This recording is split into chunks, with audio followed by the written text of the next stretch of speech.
Howdy folks, welcome back to another Out of Spec Renew video. Today we are doing a battery swap on this OG 2011 Nissan Leaf. This is actually probably one of the earliest Leafs sold in the US. It's a pretty low serial number, 1860 is the VIN on this one. I think this one was built in March of 2011, so it's about as early as you can get. It does have a pretty severely degraded battery, as is the case with most of these early ZE0 Nissan Leafs. It's down to 6 bars on the dash, which is probably about 45 to 50% capacity.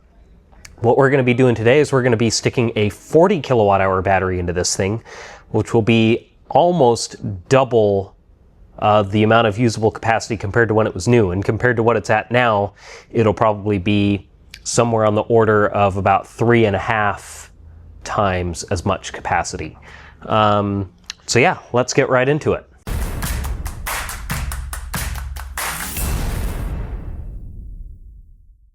I want to give a big thanks to our friends at the C-Can Action Fund for sponsoring this video. If you're looking for your chance to drive off in a brand new electric vehicle and support a nonprofit organization, well, one of the best nonprofits that's fighting for clean energy is running their 7th annual EV raffle, and this year is their biggest one yet. You've got amazing odds to win because for the first time ever, there will be 3 prize winners, and there's only going to be 10,000 tickets sold, so you've got pretty great odds of winning. The prizes really are stunning. The first prize winner gets picked between one of 6 different luxury EVs, including a Rivian R1S or R1T, a Porsche Macan EV or the Porsche Taycan, or a Lucid Gravity or a Lucid Air. The second prize winner gets to pick between a Hyundai Ioniq 5 or a Volkswagen ID Buzz.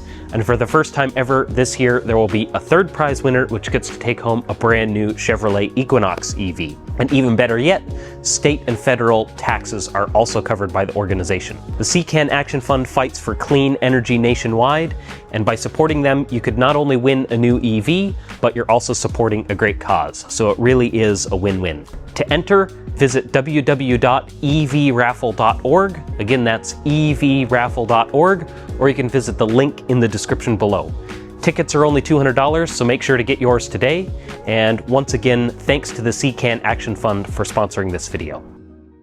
So first things first, as per usual, we're going to go ahead and disconnect our 12-volt battery. I've already loosened off our negative terminal there. And I noticed something kind of funny here. This still has the original plastic cover from shipping when it was new over this, which I don't know that I've ever seen that before. Look how shiny and new that thing looks. Amazing. Well, I'm going to go ahead and just put that right back where I found it. And who knows, maybe somebody will care about that one day. But yeah, that's funny. I've never seen one that still had the plastic on there. So yeah, now that we've got this thing disconnected, and I just realized the bracket here is barely holding the battery in, so we'll address that when we go to put it back together, but now I'll go ahead and pull the high voltage disconnect out. All right, we can go ahead and pull out our high voltage disconnect here.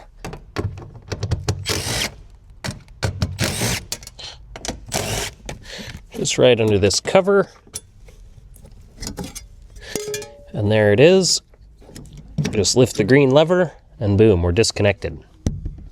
Alrighty, I've gone ahead and done the liberty of pulling the plastic covers off the bottom of the car here. Now we can go ahead and start disconnecting everything. So we've got our low voltage data harness connector there. That ring just twists and unlocks. Then we'll push this blue tab back on that one. There's a big tab here on the side that we'll push in on while pressing that back. And then there's another little tab here that we press when we get to the end of travel. And that'll move it the rest of the way. And then our high voltage connector unplugs. Now on newer Leafs, on the 2013 Plus, there's a third connector right here that would be for the PTC heater. But this being a 2011, of course, it doesn't have the extra connector there, which we are going to have to block off on the new battery, which I'll show you that when we get to that point. But yeah, all that's left now is we've got a couple of ground straps to remove, like this one here. I think there's a total of 5 on the old Leafs, which is kind of weird. On the newer ones, they went to just having 2 ground straps, one on each of the front corners of the battery, but this one has the 2 on the front corners, 1 right here in the middle, and then 2 more at the very back. When we put the new pack in, we're probably just going to put in the ones on either corner on the front, since that's really the only mounting points that it has for those. So yeah, I'll go ahead and get those off, and then we should be able to start dropping the battery out. That's the beauty of the Leaf, is that it's super simple. All right, I've gone ahead and disconnected all of our ground straps. I'm going to take out the 2 bolts here at the very front of the battery, as well as the 2 that are located on the very rear. So there's the front 2. And there's the rear 2 removed.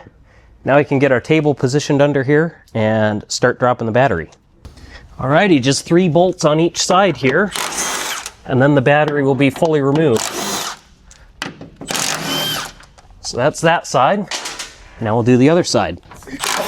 1, 2, and 3.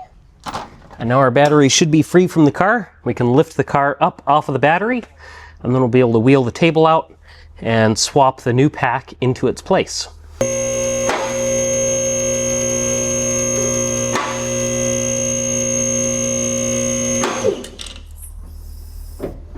Boom, there we go. Just that easy. Alrighty, so here we've got the old pack out of the car. Of course, old school 24 kilowatt hour.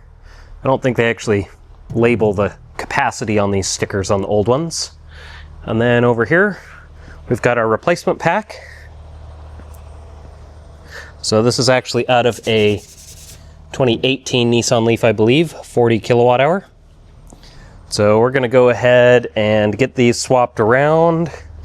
Don't know why this is sitting on tires. Apparently the wrecking yard decided to do that for some reason.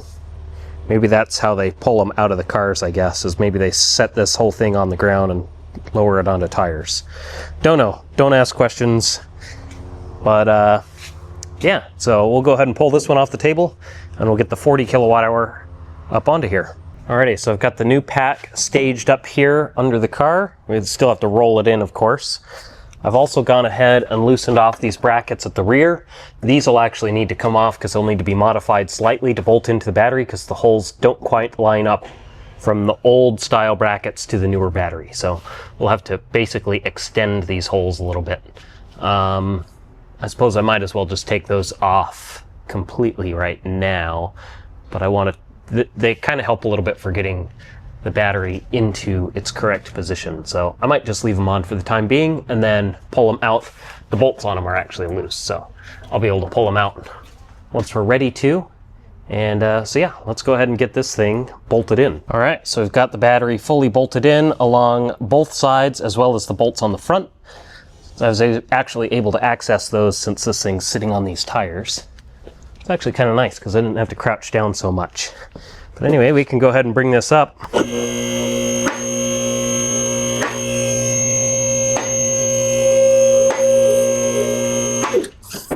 there we go. Battery is mounted in the car. So all that's left to do is we've got to make our connections up here.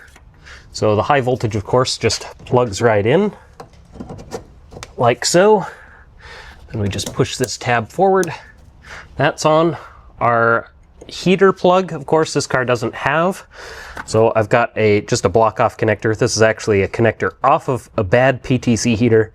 It's just had the cables removed and it's been plugged up. So it's nice and watertight, closes the interlock loop. And there we go. So that's on there. And then the last step, of course, is our data connection. Now, if you'll notice, this connector does not fit that connector. So the ZE0 2011 and 2012 Leafs use a different connector than the later packs, and there's also some differences in the actual communication.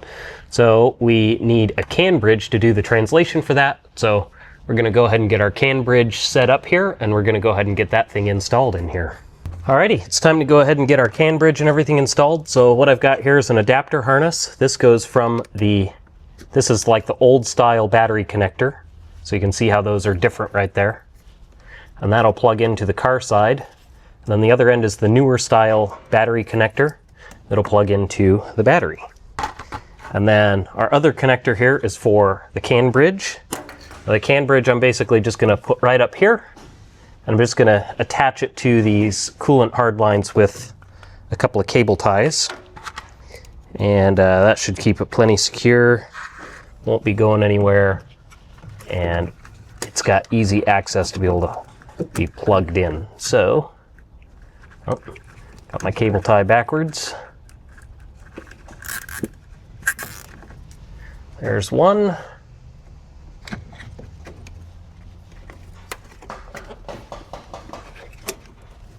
And let's see if I can get number 2 on here. There we go, nice and secure. Do need to cut the tails off of those cable ties. Can't find my flush cutter, so this will have to do.